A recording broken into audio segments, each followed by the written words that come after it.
Hi guys! For today's vlog, gagawa tayo ng cucumber kimchi. Kaya yan, hiniwa-hiwa ko na. Nabili kong pipino sa palengke na halagang 20 pesos lang. And minarinate ko na, nilagyan ko ng konting asin. And then, pahinga lang natin ng 5 minutes yan. And after that, ninugasan ko na, nilagyan ko na rin ng bawang sibuyas. And ayan nga guys, this is my first time to do this.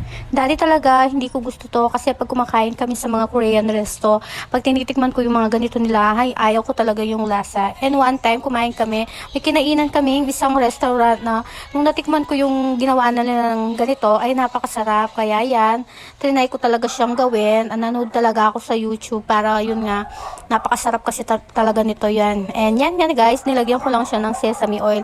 Yung sesame oil na yan, yung talaga yung nagpagpapalasa sa cucumber kimchi natin. And yan nga, nagdagdag pa rin siya ng napakabango. Yun nga. Lagyan na